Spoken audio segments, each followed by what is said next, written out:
We start the day's other headlines with a salvage operation in the nation's capital. Crews spent the day recovering several parts of the passenger jet that collided midair with a military helicopter last week at Reagan National Airport. Video from the scene showed a crane lifting pieces of the Regional American Airlines plane out of the water. Officials say they removed parts of the engine, fuselage, and wing. Crews also found additional human remains today. 55 of the 67 people killed have been identified. In Ohio, a lawsuit was filed today alleging for the first time that people died because of the 2023 train derailment in East Palestine, Ohio. The filing contains the first 7 wrongful death claims against Norfolk Southern Railroad. It also alleges the railroad and contractors botched the cleanup of the toxic crash and that federal officials failed to warn people about lingering health risks. It comes as Vice President J.D. Vance visited the site today on the second anniversary of the disaster. Vance said the Trump administration would prioritize the community's recovery, even as the administration cuts federal agencies. You do now have a government that cares about you, that's going to work on these problems. President Trump's desire to bring some efficiency back to the federal government, that's not going to be bad for the people of East Palestine. It's actually going to ensure that the resources we spend on health actually go to people on the ground rather than bureaucrats.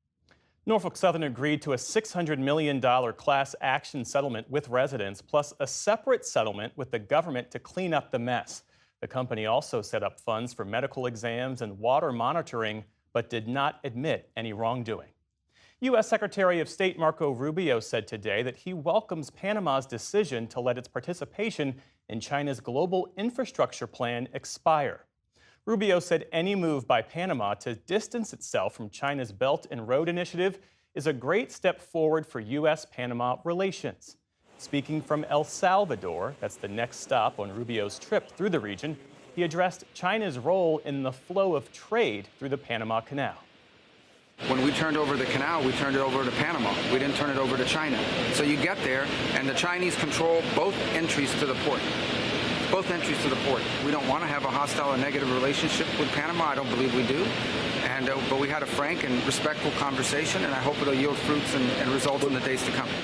Also today, Rubio viewed a deportation flight carrying dozens of migrants from Panama back to Colombia. The State Department says such actions send a message of deterrence to those trying to cross Panama en route to the U.S. The Trump administration is ending deportation protections for nearly 350,000 Venezuelans living in the U.S. The order from Homeland Security Secretary Kristi Noem affects more than half of the Venezuelans covered by Temporary Protected Status, or TPS.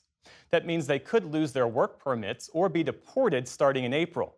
Today's order signaled that the administration believes conditions in Venezuela no longer merit such protections against deportation. Republican critics of TPS say it's been used to allow migrants to stay much longer than intended.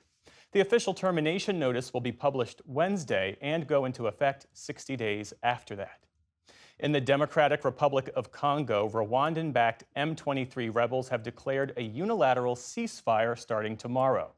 In a statement, a spokesperson said the group has no intention of claiming more territory in the region. But he added that it remains committed to protecting and defending the civilian population and our positions.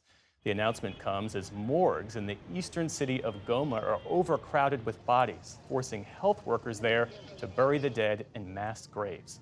The UN's health agency said at least 900 people died in last week's fighting for the city.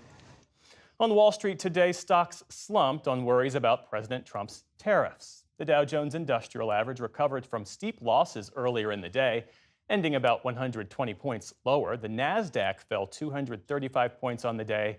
The S&P 500 also ended in negative territory. And Beyoncé took home the top prize at the 2025 Grammy Awards after 4 prior efforts came up short. I just feel very full and very honored. It's been many, many years. The most decorated artist in Grammy history secured her first Album of the Year award for Cowboy Carter, her country music album. She's the first black woman to win the award since Lauryn Hill 26 years ago.